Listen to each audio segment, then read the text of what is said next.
Ayan nga mga lods, para kayo makapagtipid ng ulam mga lods, swak na swak sa inyong bulsa, yung budget. Ito mga lods, masustansya pa mga lods. Nagisa ako ng sardinas na may talbos ng kamote at saka kangkong mga lods. Napakasarap nito mga lods. Ayan, sarap niya mga lods. Sarap niya mga lods. Sure na sure. Okay. Makuha pang mga lods yung sardinas kasi sa heart yung mga lods. Good for the heart. Yan. Sabi nga nila mga lods. Huh? Yan nga mga lods. Katipid na ako ng 1,000 mga lods sa aking ulam tips. Swak na swak yung bulsa mga lods. 1,000 naman lods yung natipid ko sa 1 linggo kong pagluluto ng ulam tips. Okay? Swak na swak sa yung bulsa mga lods. Kaya gayahin nyo na. May pambayad na kayo ng kuryente. Yan mga lods. Okay? Medyo mabawas-bawasan yung sakit sa ulo.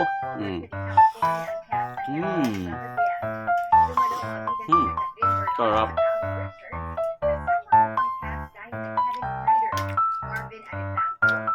Basta madiskarte mga lods, makakapagtipid ka. Okay? Sarap mga lods.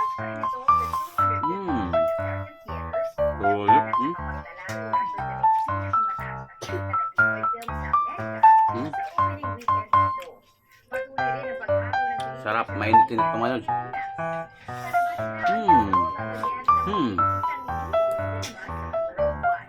Napakasarap.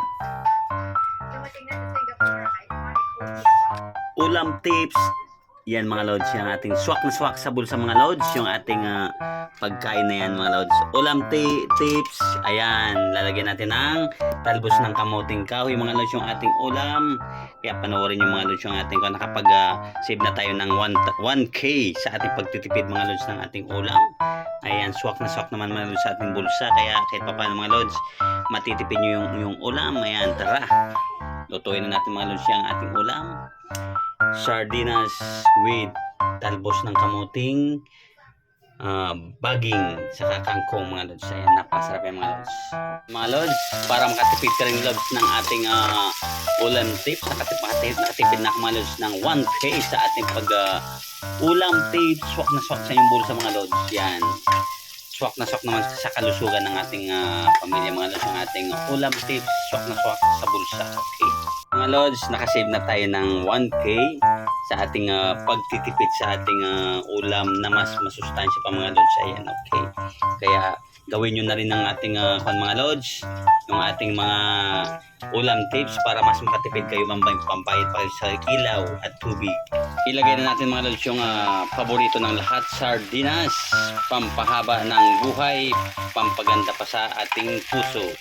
Basta may sardinas, importante ang sardines para sa good health and heart. Okay. Ayan mga lods, yung ating ulam tips, swak na swak sa inyong bulsa. Ayan, masarap na yan. Nilagyan ko na ng pampasarap yan mga lods, kaya wag nyo hanapin yung pinilagay ko pampasarap kasi secret yun. Siyempre susunod natin mga lods yung ating gulay. Okay, ulam tips, swak na swak sa bulsa. Nakapagtipid na ako ng 1K mga lods. Ilalagay na natin yung ating paboritong dahon ng kamote at kangkong. Yan mga lods, yung ating pangpasustansya sa inyong ulam tips, swak na swak sa bulsa. Okay, gawin nyo na ito mga lods para mas masustansya pa ang inyong katawan. Siyempre makatipid pa kayo ng mas maraming pera. Okay, ayan, 1 week pa lang yan ginagawa ko mga lods, pero nakasave na ako ng 1K. May pambayad na ako mga lods ng kuryente at siyempre ng tubig sa susunod na linggo. Ayan, napakasarap na mga lods ng ating ginagawang ulam tips, swak na swak sa bulsa, at siguradong makakatipid ka. Kasyang kasya pa sa bulsa mo ang iyong matitipid. Ayan, diba?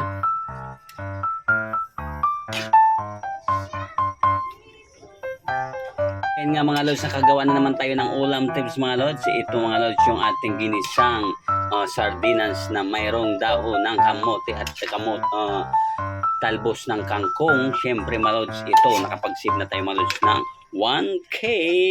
Ayan, kaya subscribe and share and mag-comment kayo mga lods sa ulam tips, swak na swak sa inyong bulsa. Thank you so much sa inyo para hindi sumakit ang inyong ulo sa kabag-budget. Alam mga lods, panoorin at ayan nga mga lods, luto na yung nating ulam tips, swak sa inyong bulsa. Makakapagtipid ka pa ng 1K mga lods, kaya mag-comment ka na mga lods sa ating sa baba mga lods at i-share nyo, syempre mag-like. Thank you so much mga lods. Tipid, ulam tips, swak na swak sa bulsa.